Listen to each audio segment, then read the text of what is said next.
Okay, well, welcome everyone, wherever you may be. I wish we could be together in a more old-fashioned sense for this event, but I'm grateful for the affordances of technology nonetheless. My name is Matthew Engelke, and I'm the director of the Institute for Religion, Culture, and Public Life here at Columbia University. It's my pleasure to welcome you to this, our first event of the new academic year, entitled Break Every Yoke, Religion, Justice, and the Abolition of Prisons. Focusing at least in part on this book. When Joshua Dubler and Vincent Lloyd published their book last December, the cause of prison abolition and the issues attendant around it had already been gaining increased attention. I need hardly spell out the ways in which, since then, the focus and sense of possibility has intensified.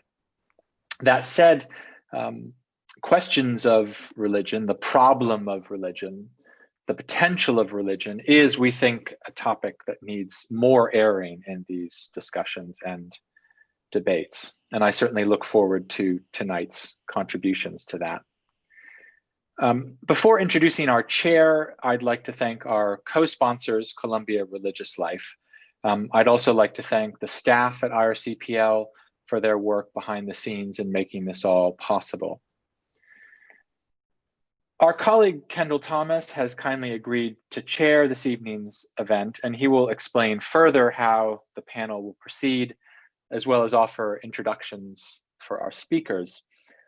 Kendall Thomas is the Nash Professor of Law here at Columbia Law School, as well as the co-founder and director of the Center for the Study of Law and Culture, and a founder of Amend the 13th, a movement which seeks to amend the US Constitution to end enforced prison labor.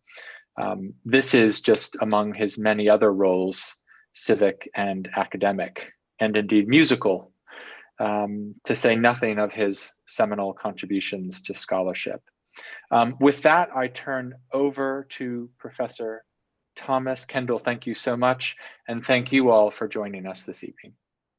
Thank you so much, Matthew. It's my great pleasure to have been invited to serve as moderator of what promises to be a rich discussion of an extraordinary book, Break Every Yoke, Religion, Justice, and the Abolition of Prisons. This book and the vision it offers of a future in which the prison as we have known it no longer exists, intervenes in a conversation that has been going on for some time now, starting most notably with two books by the Black feminist scholar Angela Davis, Should Prisons Be Abolished and Abolition Democracy. Those two books taken together establish the foundations for work which has been done across a variety of disciplines. In my own field, law, by scholars such as Dorothy Roberts, who 2 years ago published the prestigious foreword in the Harvard Law Review on the subject of abolition constitutionalism.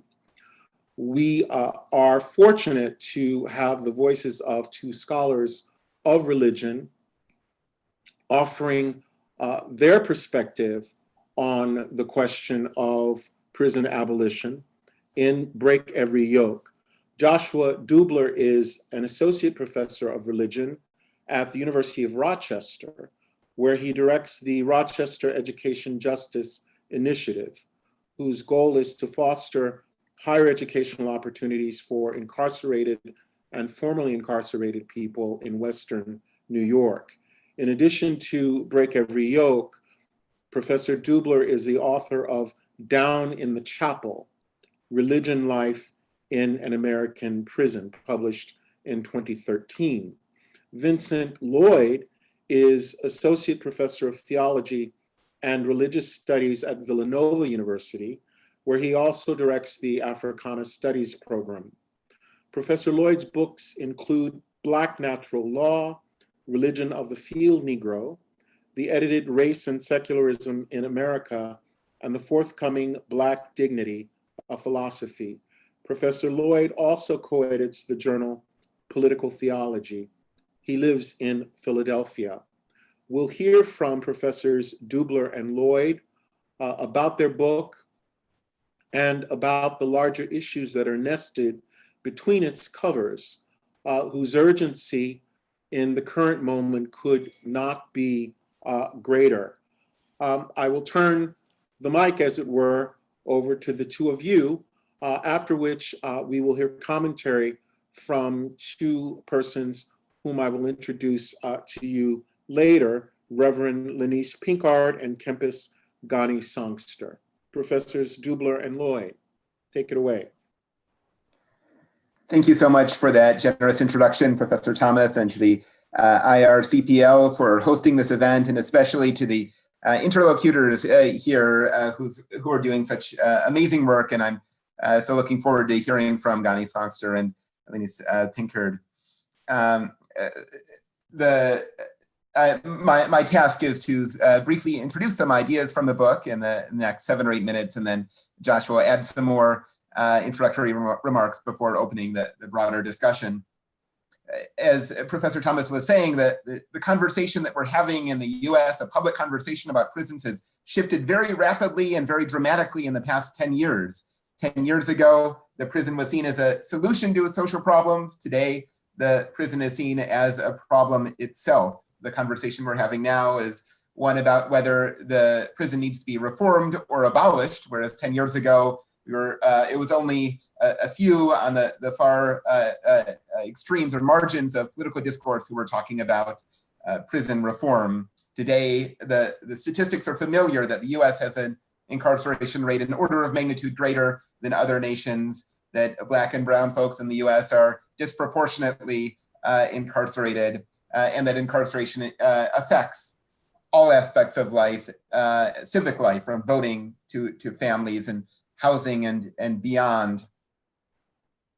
Josh and I, in writing this book, Break Every Yoke, were asking ourselves, what are the most effective stories that we can tell in this context for coalition building and organizing around the question of the prison, around the problem of the prison. We saw that there are 3 main stories that are being told to explain the dramatic increase in the prison population in the US over the last half century.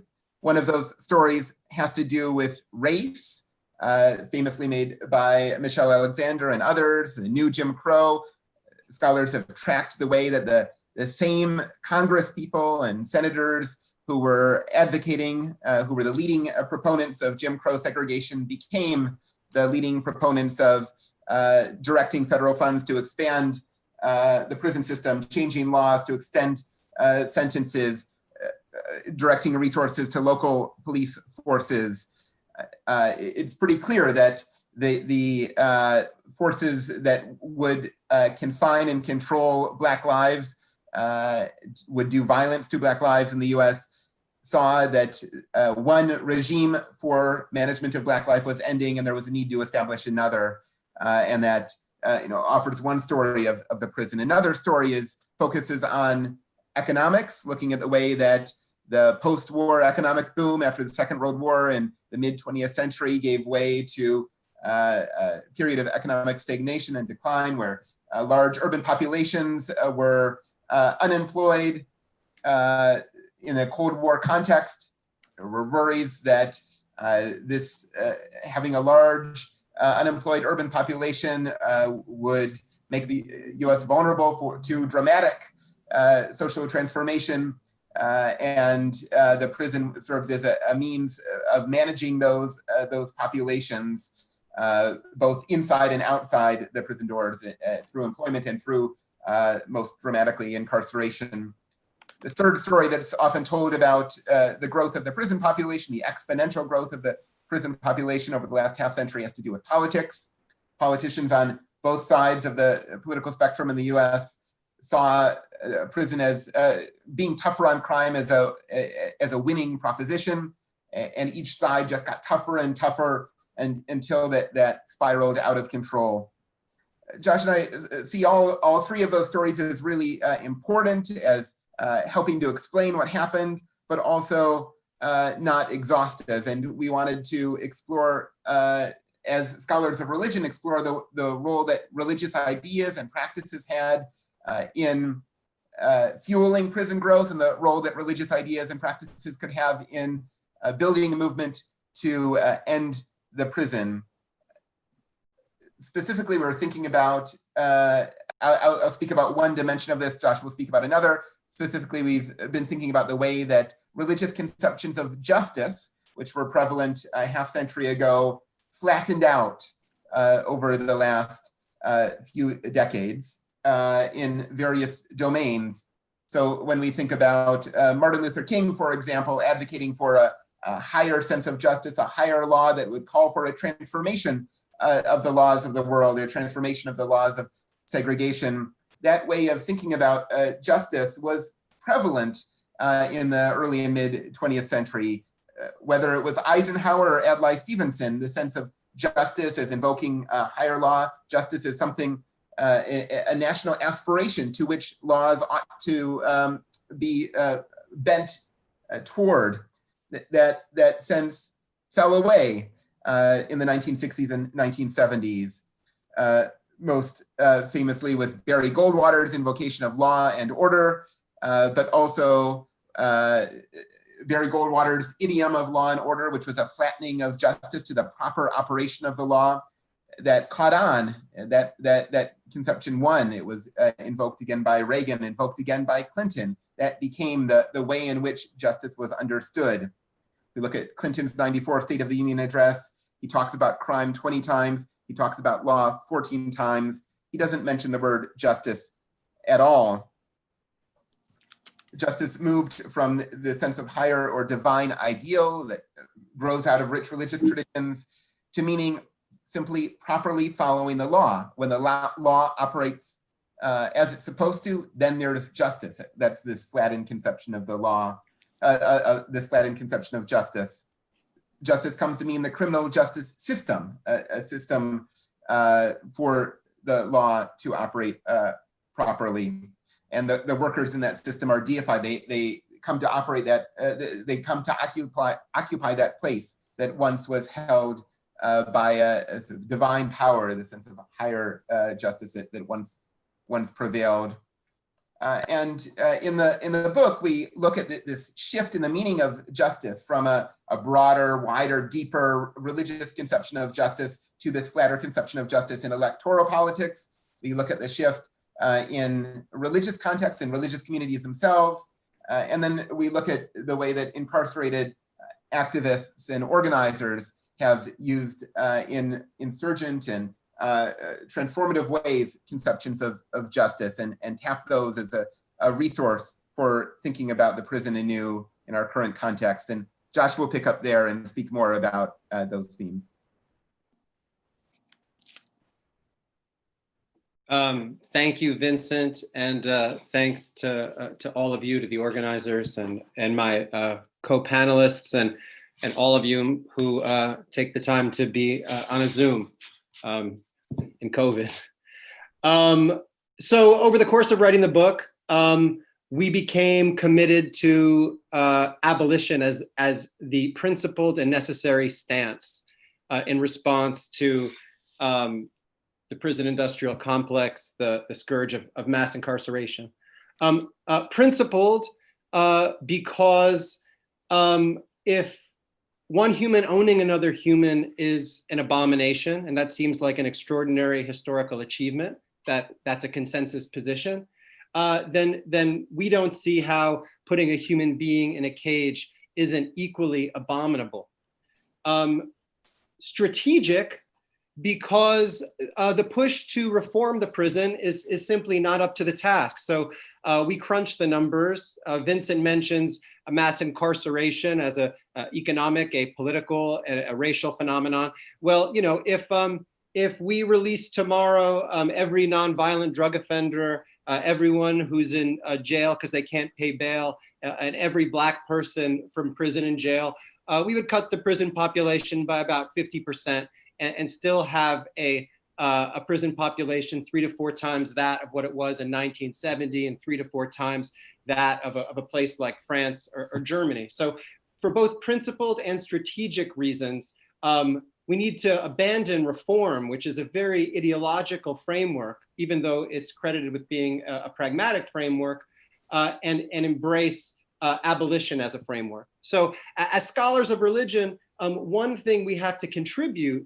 to the discourse is to place prison abolition in an American religious tradition, which it rightly belongs, right? And this is the tradition of abolitionism, the abolition of slavery, which emerges with antebellum revivalism, and this is the civil rights movement.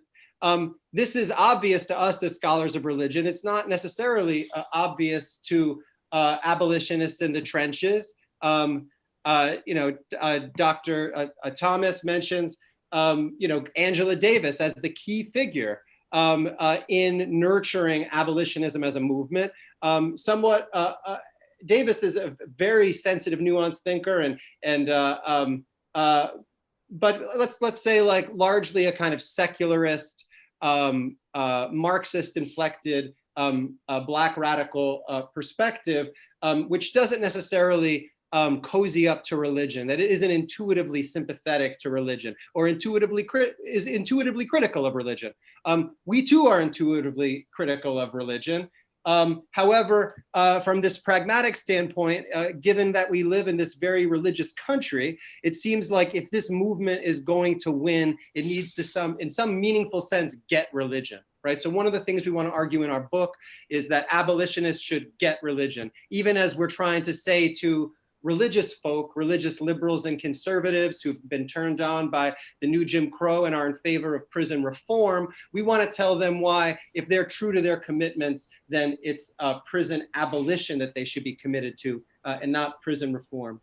So once we can think of abolitionism as a religion or as something, not as a religious mood or a religion-like mood, we might speak usefully about something that we might reify as the spirit of abolition. And this is what we think is really powerful if this movement is going to win. So if you compare it to prison reform, which is in some of the worst of the kind of, I'm a secular person in addition to being a religious person, but some of the worst of the secular, pragmatic, proceduralist, a kind of Clintonianism that wants to make things more efficient, that only is concerned with disparities, but is value neutral, right? Compare that to the spirit of abolition from a movement building standpoint. The kind of ardor that abolitionism carries, the kind of commitment to moral principles, this a kind of will to negate the world as we find it and to radically remake the world. These are religious discourses and traditions have no monopoly on this kind of mood, but it's something that religious traditions tend to do well, and especially in our country, right, which is so strangely religious. So another feature of this kind of abolition spirit is this kind of bifurcated temporality of abolition. Abolition needs to happen now, and yet at the same time we understand that we're going to die before we arrive at this kind of transformed world, right? So abolitionism as a mood that allows us to transform despair into hope, to rebound from despair into hope. So as I mentioned, one of the premises of the book was that in the trenches among abolitionist organizers, that there was this kind of low-hanging fruit of these religious practices, discourses, idioms, languages. And so one of the things we did in the book was to go out in search of that. And unsurprisingly, we found it. And I would say, not just because we got better at looking, we're in such a time of creativity and courage that there is more of it now than there was 5 years ago. But I couldn't be more grateful that two of the people who we found who are doing it most movingly and transformatively are here with us this evening, right? So Linus Pinkard, who operates within a Christian tradition, gives us a kind of, uses that tradition, not exclusively that tradition, but to help think us out of, not only out from under carcerality, but white supremacy, patriarchy, capitalism, and empire, and ecological collapse. And as abolitionists, they'll tell you, we're gonna have to take on all those things at once. Speaks among other things of how we can move from brokenness to healing. And perhaps most moving to me in a carceral culture where our notion of justice has been so incarcerated, such that we think, and this of course resonates today, that the best we can do with justice is to put the bad people in the cage as well. Reverend Pinkard is someone committed to the idea that we are not individually salvageable. We can only be salvaged collectively. We are not going to get free by sacrificing others.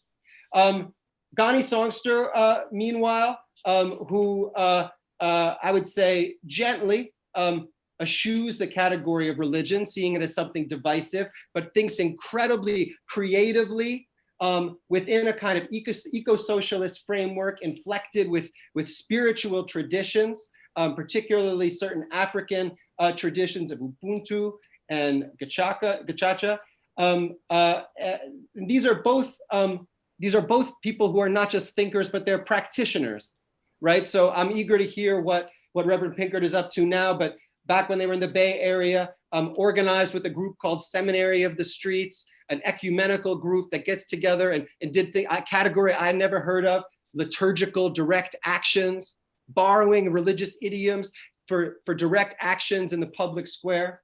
And then meanwhile, Ghani Songster, who's involved not only with, let's say, secular legal projects, the Amistad Law Project and the Abolitionist Law Center, but a project, Ubuntu Philadelphia, which attempts to, well, he'll tell you about it, I hope, but which attempts to integrate those who were sentenced to life without parole and are coming back to the community, while at the same time taking care for those people in the community that feel harmed by crime.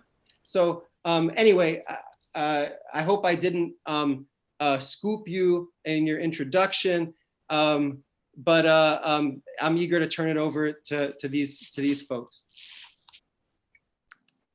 Thank you very much. So we are now going to hear from the two people about whom Joshua Dubler has just spoken, whose life and work and stories feature prominently in the narrative and the analysis that is offered in Break Every Yoke. They are each in their own way drum majors for the spirit of abolitionism. And it's a real honor for me, having read the book, to be in their company and to be here with the rest of the folks in this virtual town hall to hear their reflections from on the ground, as it were, of the theorization of their work that has been offered in Break Every Yoke by Professors Dubler and Lloyd. So it's my great good pleasure to introduce first Reverend Linus Pinkard, who is a pastor, teacher, writer, activist, singer, and healer. Reverend Pinkard's work is dedicated to decolonizing the human spirit and to freeing people from what she calls empire affective disorder. Reverend Pinkard recently moved from Oakland, California, and now lives with her partner in Efland, North Carolina. She's going to speak, after which we will hear from Kempis Ghani Songster, who is a co-founder and director of Ubuntu Philadelphia. He's a founding member of Right to Redemption, the coalition to abolish death by incarceration, and a co-founder of the original Redemption Project. He spent over 30 years in prison on a death by incarceration sentence, which began when he was 15 years old. Since his release in December of 2017, Ghani has been the healing justice organizer with the Amistad Law Project, a grassroots abolitionist and public interest law center and organizing project in Philadelphia. He is also the host of the Amistad Law Project's new monthly podcast, Move It Forward, and is excited to step into his newest role as a restorative justice diversion facilitator with the Youth Art and Self-Empowerment Project. However, he says his most important roles are as husband and as father to his 1.5-year-old son. So we will hear first from Reverend Linus Pinkard, who will be followed by Kempis, Ghani, Songster. Thank you so much. It's such a blessing to be here with all of you and to be able to see your faces for the very first time. And I want to say especially I'm honored to be with another abolitionist soulmate, Brother Ghani Songster. I'm honored to be on this panel with you. Thank you so much. What within us is anxious to protect the inner chains that bind us? My joy is gone. Grief is upon me. My heart is sick. I am filled with dread as I anticipate a festival of humanism. What within us is so sick that it clings to our conditions of existence, precarious though they are? Hear the cry of my poor people from far and wide in the land. Is the Lord not in Zion? The audience is inundated with "yes, we can" rhetoric and unbounded optimism. What is so exhausted from troubles, jolts, needs, that on a given day, tomorrow seems farther away than the moon? The harvest is past. The summer is ended and we are not delivered. One speaker after the next describes a bright future where Black life is valued and Black people are respected as humans. If we just keep fighting, we're almost there. What is constructed on the basis of effort always ends up collapsing from exhaustion. Is there no balm in Gilead?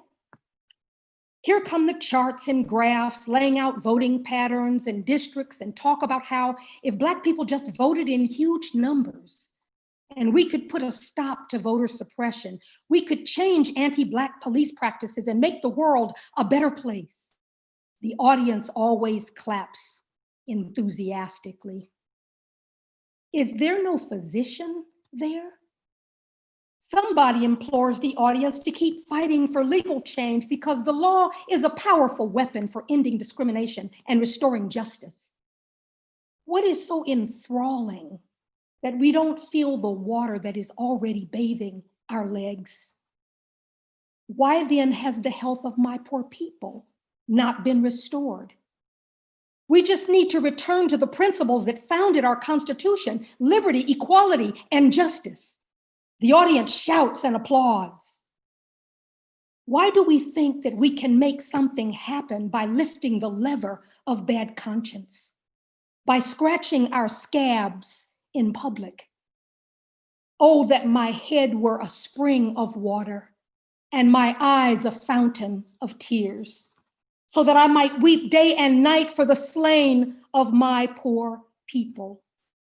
In the end, we'll transform everything into a boy. The drowning are known for that, for trying to turn everything they touch into a life preserver. Things are getting better despite the increasing death toll, the unchecked power of police state, the prison industrial complex, and the modern re-enslavement of an entire generation, the unbelievable Black infant mortality rate, the lack of jobs for Black youth, and the debilitating poverty. Disbelief goes nicely with the filthy landscape. The harvest is past, the summer is ended, and we are not delivered. The harvest is past, the summer is ended, and we are not delivered. The harvest is past, the summer is ended, and we are not delivered. The harvest is past, the summer is ended, and we are not delivered. There is a balm in Gilead to make the wounded whole.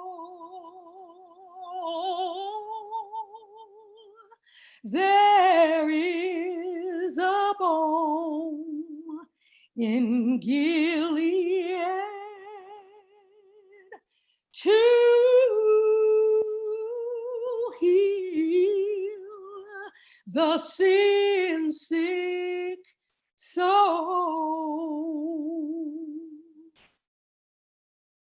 And then I saw it right there on the page. I read it with my very own eyes, lurching beyond impossibility.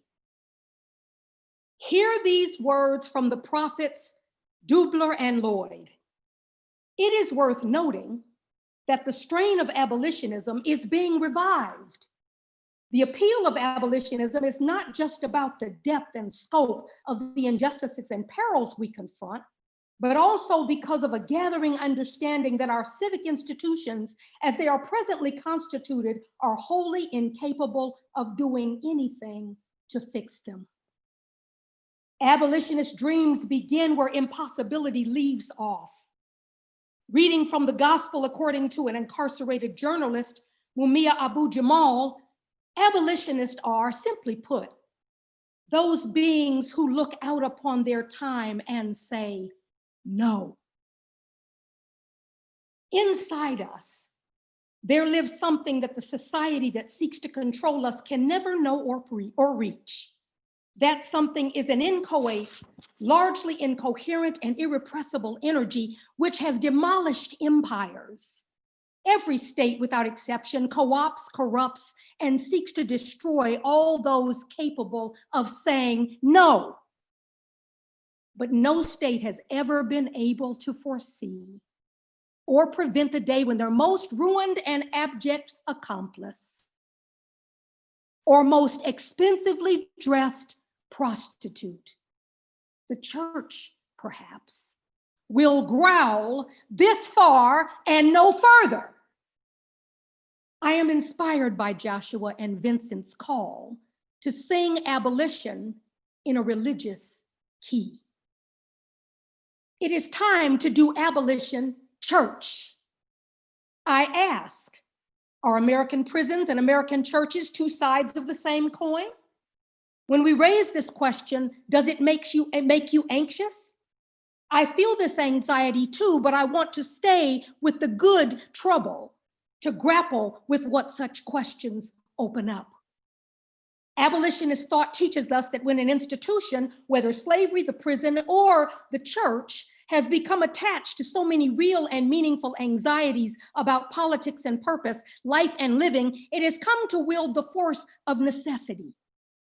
Indeed, churches resist knowledge of themselves.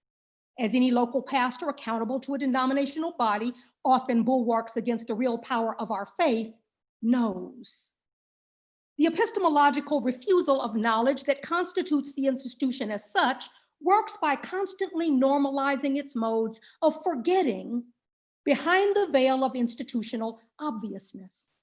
Such an institution resists both theory and praxis alike because of how fixedly it attaches to what we value in the world: status, security, wealth, and power. So abolition offers an occasion to trouble the church as we know and inhabit it, and as it inhabits us.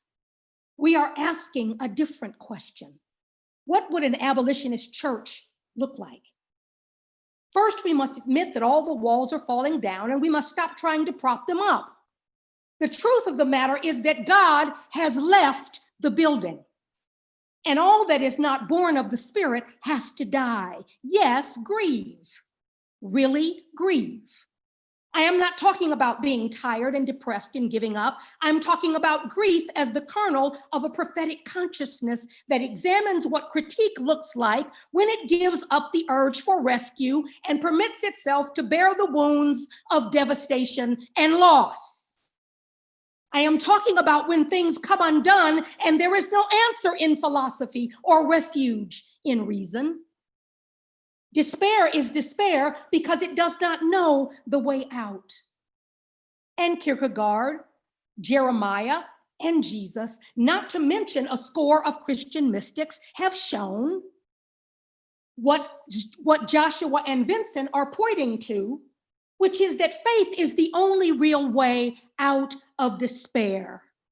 And this is not the work of rational reflection and systematic knowledge. Faith is not about the proof of God's existence. Faith is aligned with the absurd, the incommunicable, and the extraordinary embedded in ordinary life.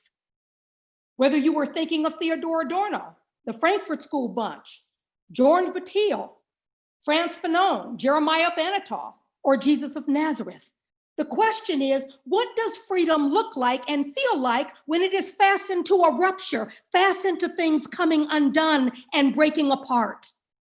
I am talking about a despair that is aligned with freedom and is a viable source of abolitionist vitality.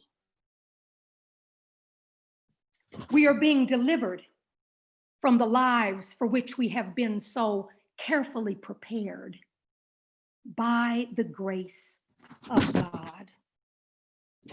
We have to choose between two crimes: engaging in the moral crime of taking part in the orgy of destruction brought on by these deathly systems, or as we struggle to desert them and bring them down, engaging in acts that will be deemed crimes and punished by the law and order agents of these systems. I leave you with this. Christianity in the United States have not always been beholden to white supremacy. While the plantation church enforced chattel slavery through the racist proof texting of biblical submission narratives, another Christianity was being born in the antebellum hush harbors. Rejecting the segregated rafters of Black-only balconies, this church stole away to the wild places, the woods, swamps, uninhabitable wastelands where the spirit would lay waste. White supremacist Christianity. Ring shouts would conjure this spirit along with ancestral African spirits, filling those who dared to join this clandestine church with a power that could not be chained.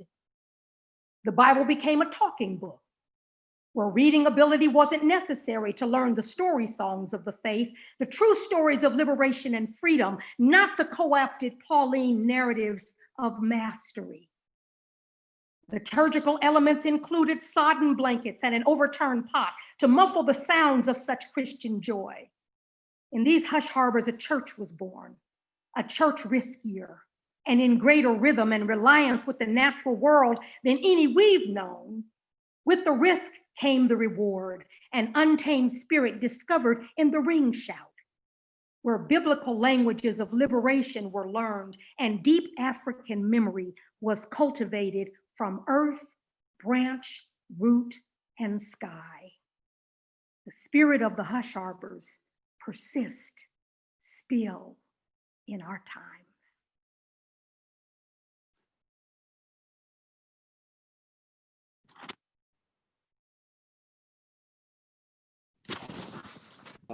Ghani Songster.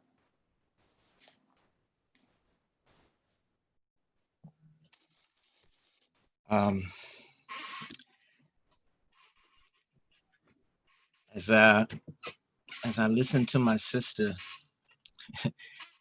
Laniece, I asked myself, why on earth did y'all have me go behind her? But I think it's important what she just did and what she lifted up, and the language that's lifted up and the ideas that's lifted up in Break Every Yoke is where our survival lies moving forward. Because that is a language that it's a reservoir of power that the forces of ill will that seeks to keep us enslaved and keep us oppressed cannot contend with, because it is irrational, it's radical, it's unpredictable. And that's what the law is really about. The law is not about good behavior. It's about consistent, predictable behavior. And people of faith that are driven by faith are not predictable. In my 30 years of incarceration, I went in at the age of, at 15 in 1987. I was sentenced to life without parole, or what we increasingly and more aptly refer to now as death by incarceration, because in Pennsylvania, life without parole has no number, and then you're eligible to see the parole board like in other states. Not 20 years, not 25 years, 30 years, no amount of years. You're sent to prison to die. And no matter what you do, you will never be eligible. And the only reason I am here is because of pretty much a miraculous US Supreme Court ruling that came down in 2012 that said that it's unconstitutional for children or people under 18 years of age to be sentenced to mandatory life without parole. I was released 5 years after that, 30 years and 3 months later, on December 28th, 2017, at the age of 45. And let me say that it is a miracle to be standing here before you after having went to prison, no hair on my face, 130 pounds, and light skin. Let me throw that in there. Because in 1987, when prison was still prison, jail was still jail, and there was no cameras like they have now, there was a lot of blind spots where you could be gotten. Being young and small and light-skinned makes you a prey. The fact that I'm here today in front of you, that I made it through 30 years of that fully intact, is a miracle. And it was because of my ability to tap into some spiritual things, some deeper things, because there's no way you can go through a situation like that or go up against a monolithic and gargantuan opposition that we're dealing with, and that, like our ancestors had to deal with through slavery, without tapping into something above and beyond our own selves. Everything that Sister Laniece talked about, that's the only way that we could contend.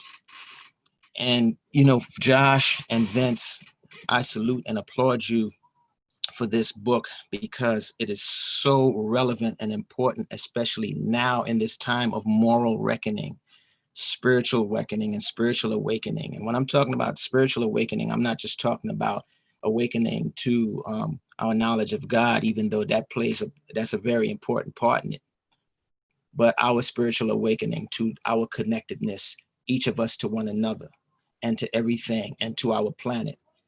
And it's that connectedness, that intricate web of relation, that thread that binds us all together as one, that thread where if there is an injustice anywhere else in this planet or happening to anyone else, we feel it and it animates us. Right? That's the spirituality that I'm talking about.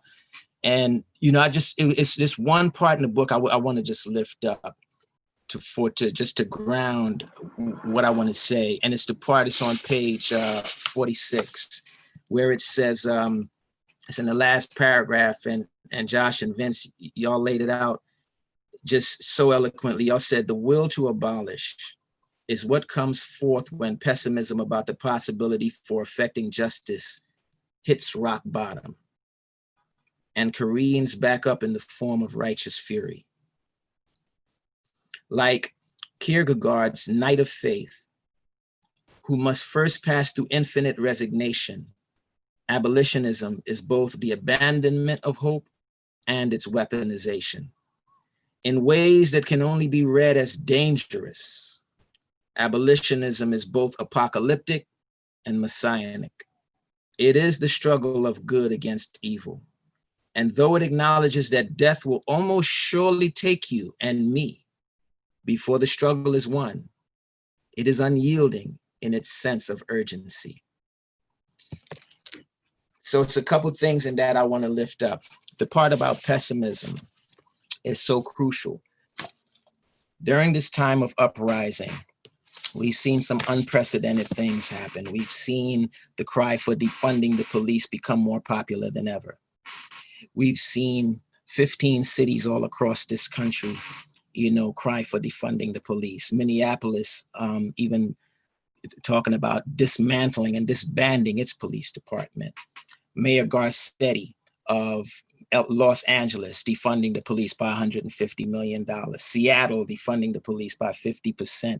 New York talking about defunding the police by $1 billion. Right? I mean, so much that things that was like unheard of and that were non-starters just last year, today, they're popular things. We're arguing these points.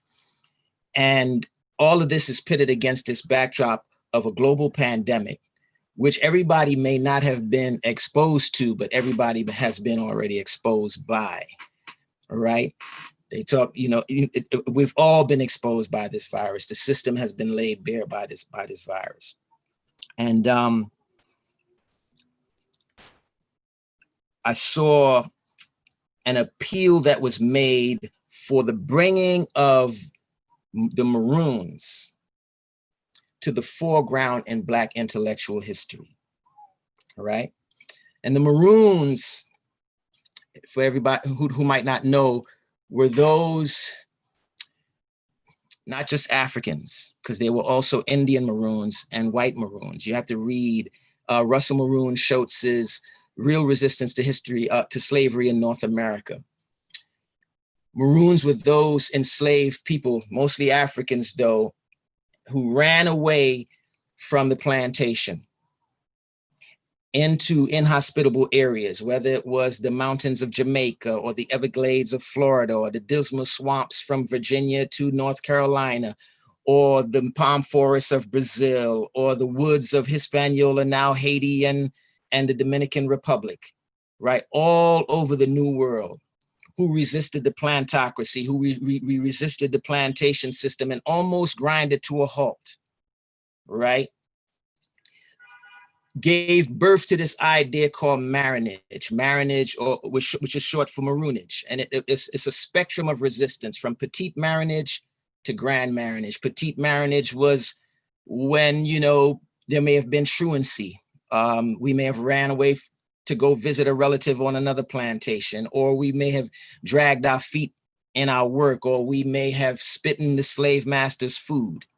To grand marronage, running away from the plantation and setting up entire communities in these inhospitable areas, war camps and hideouts, coming back to the plantation and liberating others and taking them to these places of liberty, grand marronage, and waging war against the plantation system for 100 years, 150 years, right? The Underground Railroad was grand marronage. The Seminole Wars was grand marronage. And out of that culture of maroon or grand marronage came a politics of pessimism. And this pessimism it's a pessimism kind of like you articulated, Josh and Vince. We don't hold the state's feet to the fire necessarily, at least not in the hopes that it'll be improved, right? It doesn't think or hope the state will one day get better. Indeed, as it says, Black marronage is by definition the escape from the central spaces of the white supremacist order of voting with the feet. It's an expression of a fundamental pessimism about the colony's capacity to improve and to do so in a timely fashion, like now, right? Maroon politics recognizes the fugitive's inability to overturn the state of things and so flees to spaces where it is possible to live outside of the reach of its racist power. It's a pessimism about what the state can give us, but it's an optimism about what we can give ourselves. It's a faith in our own capacity to shape our own future and our own destiny. Or we flee and retreat to a better position. And in fleeing, there's also a recognition of settler-colonialism's incapacity to rid itself of its founding ideology, which is racist violence. And this incapacity, a lot of times the liberals present it as failures. This is not a failure. They present it as the failure of the state. The prison is the state, the cities and the states are failing Black communities. The system is failing Black patients, it's failing Black voters, it's failing Black students. The system is failing. No, the system is not failing. The system is incapable, right? The system it's an incapacity. The system, if it is succeeding at doing what it's designed to do, right? And so representing incapacity as failure implies the possibility that it'll eventually succeed. And we wash our hands in that belief. We don't think that the state can succeed. We don't think that the state or the system as it is now can be redeemed. We believe that human beings can be redeemed and individuals can be redeemed, and our communities can be redeemed, but we don't believe that this current criminal legal system, we don't believe that this system that's rooted in oppression and white supremacy and enslavement, it can ever be redeemed. And so the Maroon is Sisyphus escaped, right? We are Sisyphus escaped, right? And so that piece that you lifted up about that pessimism, and this is not a pessimism where we walk around with our heads low and dejected. This is a pessimism where we could walk down the street whistling a happy tune because we are fully awoke to the possibilities that exist in us when we come together, right? When we realize what we have the capacity to do in this moment, right? And in this piece, this very, very important and urgent book, what you presented about as the abolitionist horizon, I think the most important part of it is the language that it liberates in us. It liberates our imagination. It liberates in us a language, an unfettered language, a language that's unfettered by the limits of secularism, right? And it's just set free by a language that's full of miracles and possibilities, right? And poetry, like our sister Laniece just broke down. And when you read Frederick Douglass, who's one of our premier abolitionists, when he said in his 4th of July speech, in response to those people in the audience that felt as though he should engage in more argument, he should engage in more persuasion. They said, if you would persuade more and denounce less, if you would argue more and rebuke less, maybe your cause could find success. And his response was that where everything is plain, nothing needs to be argued, right? Said slavery is a foregone conclusion. Why should I have to convince you that slavery is wrong? I will denounce slavery, America's greatest sin, in the severest language that I can command. And it's a quote that always resonated with me, and I'm gonna quote this from memory, where he said, quote, and think about today, where we're at right now in this time. And he said, at a time like this, scorching irony, not convincing argument is needed. Oh, had I the ability and could I reach the nation's ear, I would today pour out a fiery stream of biting ridicule, blasting reproach, withering sarcasm, and stern rebuke. For it is not light that is needed, but fire. It is not the gentle shower, but thunder. We need the storm, the whirlwind, the earthquake. The feeling of the nation must be quickened. The conscience of the nation must be roused. The propriety of the nation must be startled. And the hypocrisy of the nation must be exposed. And its crimes against God and humankind must be proclaimed and denounced.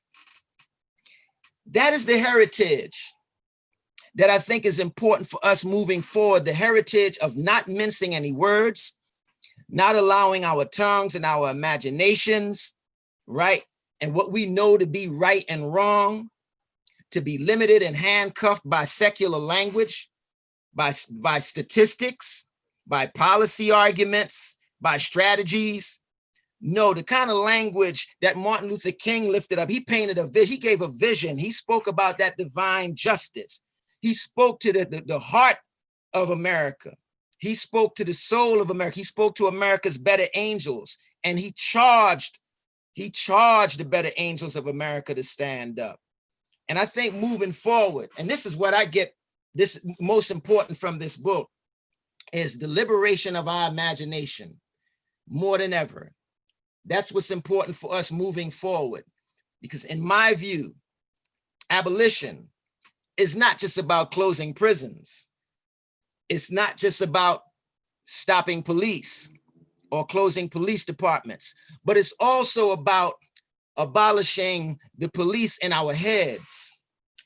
It's also about abolishing the prisons on our imaginations and begin to think of that prevents us to think about new ways and better ways to treat each other and to keep each other safe. All right.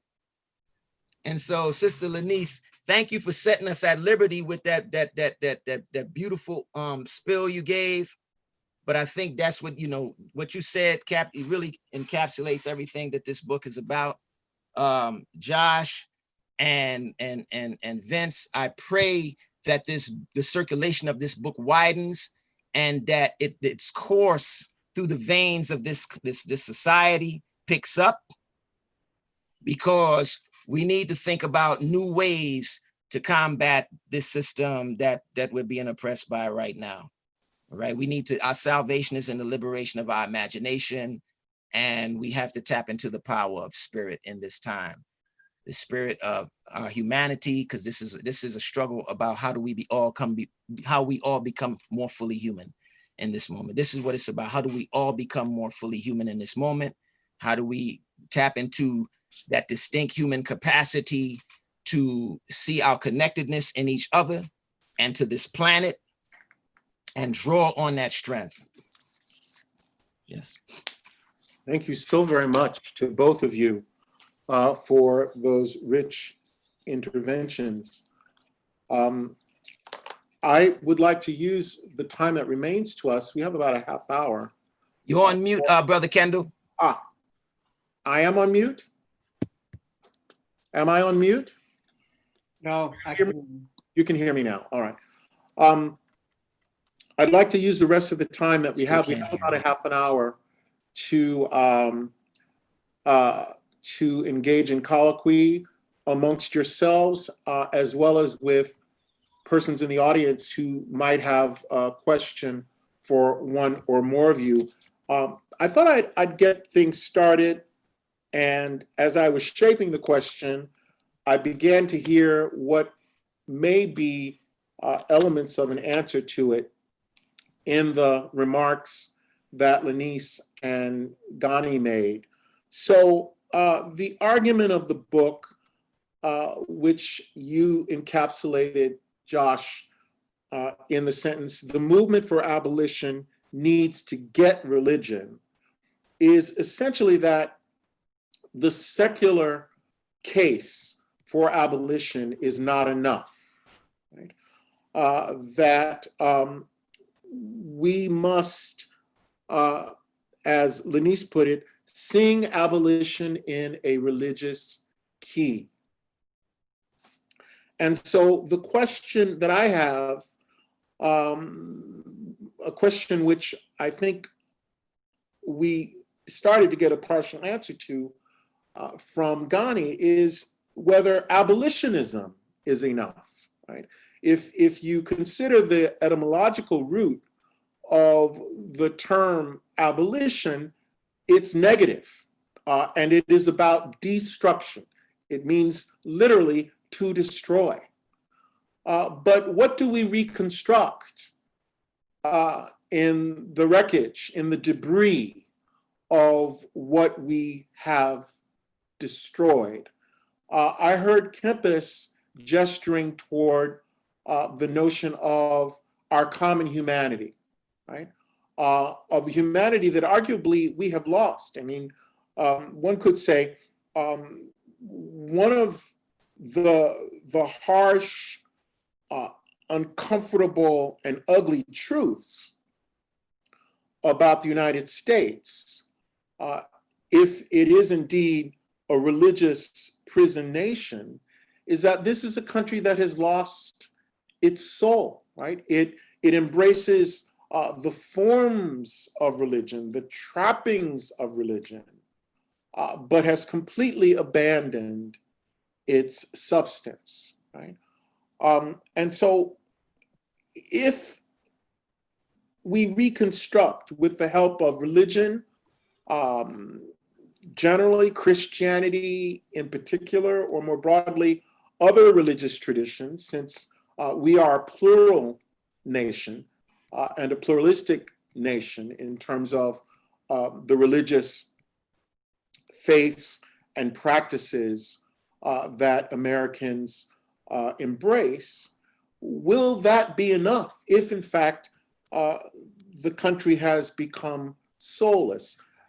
There's a very compelling line on page 226 of the book where you write, "Our survival depends on our collective capacity to imagine and to effect abolition-grade change." But what happens after abolition?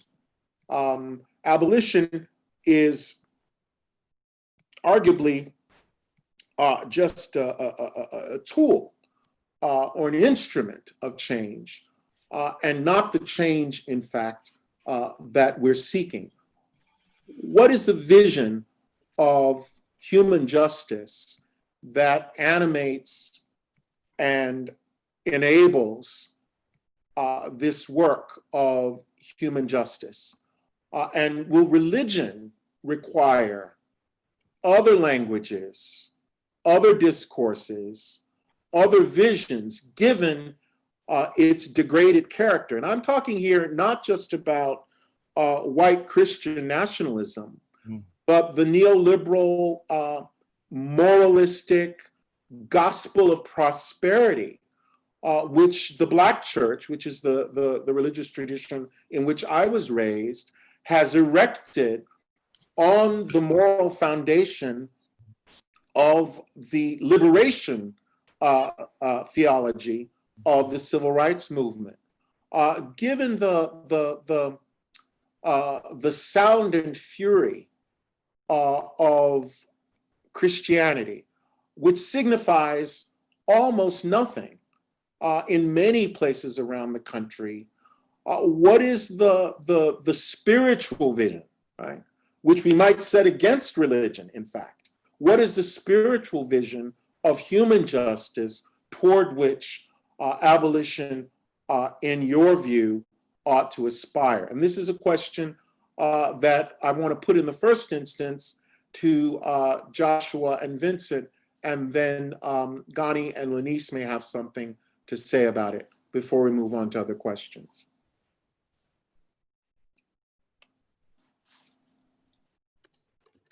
Ghani, can you hear now?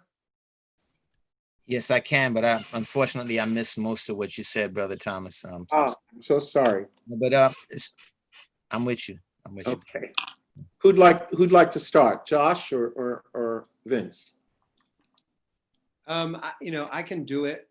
So first of all, I can't imagine any more gratifying event in response to this book than this conversation. So thank you all. It's and right, I'll explain why. So as the abolitionists we look to, and these are now doctrine, these are ideas that have lurched into the mainstream, and if you listen to someone like Angela Davis or Ruth Wilson Gilmore or Mariam Kaba, they'll always insist that shrinking, and this is where defund the police is the emergence of an abolitionist framework into American politics. Shrinking toward eliminating, engaging in non-reformist reforms that shrink these systems of violence, policing and prisons, is only half of the abolitionist project, right? And the other part of the abolitionist project is nurturing, imagining, experimenting with an alternative set of practices and institutions that will, rooted in mutual care, that will engender collective flourishing, right? So it might be that the kinds of religion that we preach in the first chapter is more of that apocalyptic kind, concerned with the destruction of the prison system. That's our point of departure. But the folks that we turn to in the fifth chapter, and including the folks who are on this call, are really engaged in that other project, the building of the new world from the wreckage. And on this part, I'm neither a booster of religion, nor do I have much confidence. One of the reasons this struggle won't be over until long after I'm dead is I can't give you the vision of justice or the vision of collectivity that we need to have that replaces this one. What I can do, or what not, I can't do it as well as Lynice and Ghani. We turn to religion as scholars of religion. We turn to religion because we need to dialectically, we need to find resources somewhere. We need to find resources to leverage off of the status, of the world as we find it. And the world that we find it in the United States, as we all well know, is a weird kind of religious secularity, but there is this other repressed religious resources. I don't think religion in this regard is exceptional. It's just, it seems as though there's so much low-hanging fruit there in terms of resources and in terms of the kinds of resonances if we're going to move a people, right? That's why we turn to religion. But it's also the case, that our book is very humble in that we don't try to do that work. We want to we wanted to lift up folks like this who are doing the work. We want to light a fire under other people who have the capacity to do that work. We give it a little stab in a coda at the end, but in any case, this is a process. This is a horizon, and the urgency in which we move shouldn't get us to deceive ourselves that we have the answers to the important questions that you pose. And just to very briefly add on and underscore one of the points that Josh was making there, abolitionism has these two sides, an affirmative and a negative, but those two sides speak in different voices. The negative side can be precise and strident and speak in prose, whereas the affirmative side speaks in poetry, speaks aesthetically, experimentally, imaginatively, and recognizing that those different voices seems really crucial for the abolitionist project to really flourish. Mm-hmm. It would be too much to say that I had hoped you would gesture toward a kind of ethics that may well be a combination of the secular and the religious, which is also part of our tradition, of our philosophical and political tradition, and that is the concept of love, right? Because if we turn, you quoted Brian Stevenson, who you note in the epigraph to Just Mercy cites Niebuhr. I often cite Paul Tillich, who famously wrote that love makes justice just, right?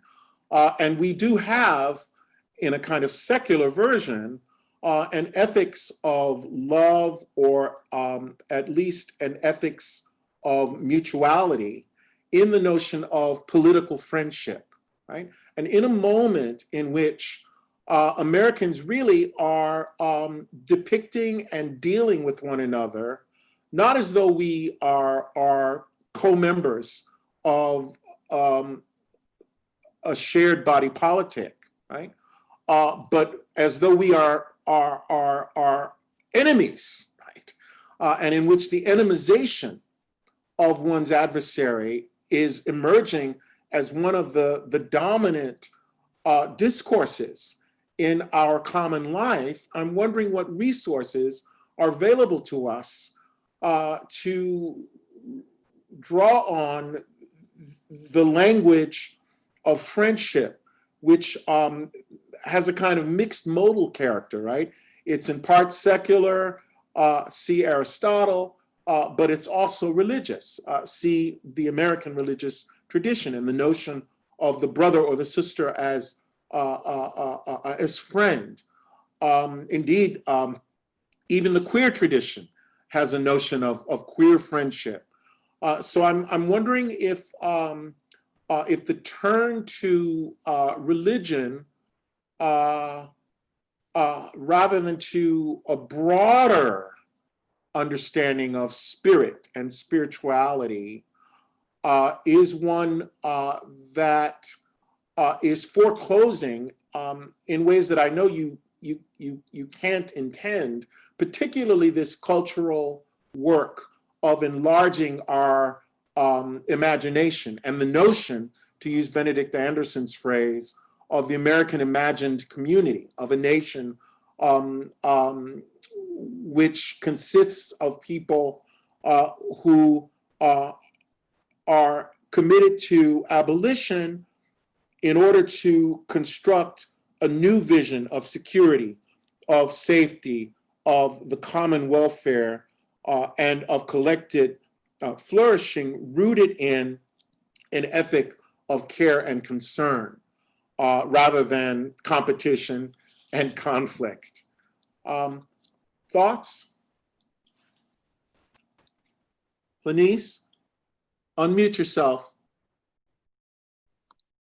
There you go. I think we can hear you. There's a lot. I wanna say a couple of things. One, I just jotted down. I want to start with something that you said about friend, and I'm going to try to work my way back. I don't want to take too much time, but I'm going to see if I can kind of get the nuggets out of what I'm hearing.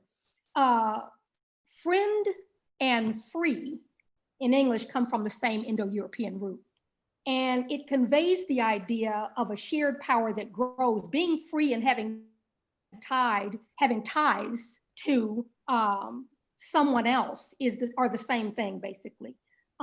People wanted to be free. Being free from slavery was important because it meant that you could be among loved ones. And so there's, I think, the whole notion of beloved, belonging to a circle of one's beloved friends and family, and constituted and chosen communities are essential. I mean, I think that's critical. And so, I like to say we're not individually salvageable. And so we can only be free in collectivity. We can only be free in community. And part of that is, goes back to what Grandma used to say, we don't know what we look like from behind. Somebody has to tell us. It's not unless we're bumping up against other people's presuppositions and assumptions that we really understand who we are, that we both have communities of support and accountability. And it also, this gets more at the love piece. It strikes a chord for me in terms of the connection between love and death. One of the most powerful eulogies that Martin King got was from Dorothy Day. And she said simply this, she said, Martin King knew how to die daily. And so what she was saying, which is, scriptural, but what she was saying is that it cost to love. we have to die. I mean, it's going to cost to get to the hush harbors, to get to the Maroonish communities, to destitute this death culture, to buy out and divest, is going to take every conceivable ounce of strength that interconnectedness with all creation can give us. We're going to need the interconnectedness with platypuses and viruses and amoebas and coral reefs and bees, and every conceivable person up over and transcending any kind of semantics, whether people say God, or they say the spirit of life, or they say the spirit of all wonder and amazement, or they say the spirit that transforms fear, into hope, or they say, the wisdom of the ecosystem, whatever people say, right? The reality of the situation is that without dying, we're not going to be able to get there. And I'm not talking about just a physical death. I'm talking about spiritual distancing, right? Social distancing is not new. I mean, that's what prisons are. It's a quarantine, right? And so social distancing in so many different ways, it's not new. But buying out, doing the internal, I think it was Ghani that said that civil war inside our own souls, that domination system that is inside our own souls, that stuff is going to take some love, right? It's going to take love. It's going to take commonality. It's going to take community. The other thing that I wanted to say is that church is clearly has always been kind of the real model for every institution that exists, right? And its alleged function, really, rather than leading a human flock to divine salvation or something, it has really been achieving its own salvation, right? It's like any other institution that exists, right, for its own life, exist for its own purpose, exist, not so much. And so going back to this notion of divesting, going back to this notion of buying out, we are going to have to literally exit. I mean, that's really what it is. It's the characteristic gesture for where I think we need to be now is to get out, like the movie, get out, exit. That's the constituent gesture. And so it's not even so much to struggle or to do a frontal assault in terms of institutions, right? It's really about buying out, to step aside, to stand separate, to raise up in isolation, to abandon, to put aside, to let drop, to knock down. It's not crashing against the power apparatus as such, right? It is really more potential that's concerned instead with escaping from it, removing any hold that the apparatus has on you, and or on me or on us. And I think that is, that's part of what John was talking about on the Isle of Patmos.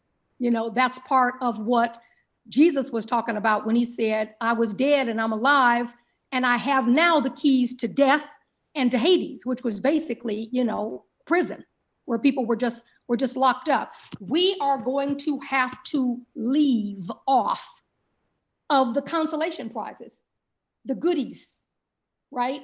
And when I say the goodies, the tawdry baubles and trinkets of this domination system. And that's really, in a lot of reasons, why we can't help to set the captives free who are behind prison walls, is because we aren't free ourselves. And Ghani was pointing also to that. There's so much potential that we have if we are willing to leave off so much of what we've been about. I couldn't say what I really wanted to say in terms of the position of the church, but I will say this. It's a vassal of the American empire. The church has become, for all of the reasons that you were saying, Kendall, talking about prosperity, it's retrenched into personal piety and quote unquote holiness and prosperity. There's no systemic analysis. There's nothing basically that that moves the church toward change. And incredibly, the American empire has gotten the most mileage out of the church. It's the bottom concubine on the stack. You know, the empire has gotten the most mileage out of the church. It's the most, as I said, it's the best dressed prostitute that has the potential to say no. And so I just want to say something else in terms of what might it look like? What might abolitionist church look like? There are marks, you know, there are decolonial frameworks. There are liberative things that we can see. And I just, you know, I had made a few notes earlier, and I was thinking about, you know, steal away, you know, talking about going back to Hush Harbor, talking about going back to base ecclesial communities, talking about going back to marriage. Steal away orients us toward fugitivity, right? An attitude that is absolutely necessary for entering to the kind of consciousness that Ghani was talking about. With a fugitive orientation, we're guided to North Star. You know, North Star means that we begin the work of imagining, that prophetic imagination, that living imagination that enables us to start to build a new world. One that, as the scripture says, is present, but not yet. Right? My brother Ghani's hat, Ubuntu, centers on interdependence, acknowledging the abundance that springs forth for our collective faith, our collective trust, our collective intimacy, our collective loss. The fact that, you know, we're always talking about a past that is not really past. You know, the suffering of Black people now is interminable. It doesn't, and that's the real disaster. Above the disaster that is the pandemic, or above the disaster that is the resurgence of police murder, is the disaster, the big disaster, that suffering is interminable. Great. And that we have 4 minutes left. okay, I'll let it. I'm going to put this question. Thank you so much, though. I'm going to put this question to you, Ghani, from someone who's a college student and who asks, what advice would you have for an almost graduated college senior who wants to do this work and work with people who are currently or formerly incarcerated within an abolition frame? Can't hear you. You're mute now, Ghani. Yeah. Yes. No, thank you for that. And that's one of the things that has been so difficult about this time. You know, back in the day, like in the 50s, 60s, and early 70s, there were clear on-ramps into the struggle. You know, whether it, well, you know, you had SNCC, you had, you know, the Southern Christian leadership, you know, you had storefronts that said Black Panther, you know, you had people, it was clearly identified, you know, on ramps. You could just go into certain spaces and find out, like, how can I support, how can I get down, and how can I find my place in this cause, you know. And since then, over like almost 40 years, you know, there hadn't been any clear on ramps into the movement or into the struggle. That's beginning to change, though. You know, especially here in the city of Philadelphia. I work with the Amistad Law Project, which is a grassroots public interest / abolitionist law firm and organizing project in the city of in West Philadelphia. And we're right there on 4206 Chestnut Street with a sign hanging down that says Amistad Law Project and the Abolitionist Law Center. I mean, that's our organization. We're called the Amistad Law Project. And our sister organization there, the Abolitionist Law Center. So we make no bones about what our position is, you know, and those are not, you know what I mean? So we let it be known, and people can just come there, you know what I mean? And support that struggle. There's the Coalition to Abolish Death by Incarceration, or CADB. There is Reclaim Philadelphia. There's 215 People Alliance. There's this growing movement in the city and across the country, you know, where there are clear and identifiable on-ramps, you know, for people, especially law students that's graduating, you know, or any college students that want to find themselves or find a place in the struggle. And one more thing, back to something you were saying, Kendall, one of my favorite statements about justice or definitions of justice was by Cornel West when he said, justice is what love looks like in public. Mm. You know what I mean? And so, or what even Che Guevara said about revolution is driven by, you know, a great spirit of love. You know, whether we see it as religious or not, or whether it is religious or not, we have to be able to identify spirituality. We have to be able to identify people's spirits, you know, and there is strong spirituality in the movement, in the abolitionist movement. Whether we see ourselves as religious people or not, anytime you put your life and limb on the line for a cause and for other people, there is something deeply spiritual about that. You know what I'm saying? You might not have found the language or even embraced the language, but there is something deeply, deeply spiritual about that. If empathy is the quintessential ability that makes us human, then solidarity is its expression. And empathy is, you know, the seed of love, right? And so, and that's what this movement is driven by. And that's what abolition is driven by. And that's what really inspired me to establish Ubuntu Philadelphia, sitting in the prison cells, on the verge of coming home and hearing all the conversation be about how do we facilitate the successful reentry and reintegration of people coming home, but also hearing about people who have lost loved ones to senseless act of violence by a child or somebody under the 18 years of age, who didn't celebrate those US Supreme Court rulings as justice. They celebrated it as justice being taken away or re-traumatization. They weren't able to share in that celebration. And that pain was real. That pain was legitimate. And if we did, and we weren't talking about how ready was the community to receive us coming home, right? And so that was there had to be healing in our communities, because if there is no healing, there is no organizing. We cannot organize against these macro issues. It's like poverty and racism and white supremacy and healthcare issues and war and ecological devastation. We cannot organize against those issues if we're licking self-inflicted wounds by our own members, you know, because it's not as if we're not the opposition to each other here. We're members of the same community, and we're doing things to each other that we have no business doing to each other.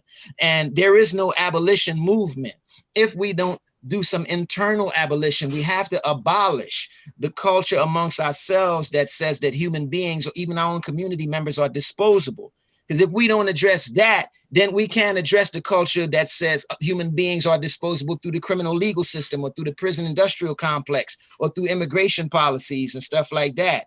You know, and so that's what inspired me to establish Ubuntu Philadelphia, to create spaces where people who have lost loved ones to murder, people who have lost loved ones to prison for committing murder, people who may have caused harm like myself, and people who have survived harm, coming together for an open dialogue about community healing and prefiguring the kind of system that we want to see or the type of community that we want to see. And it's that prefigurative aspect to abolition that is so vital that we can't lose, because we can rail against things. But one thing the Maroon societies did, they didn't just run away and come back and war against the system, but they built models. They went in the woods in these inhospitable areas and they built communities. They built models. They created the world and gave themselves a glimpse of what they wanted to see and how they wanted to live.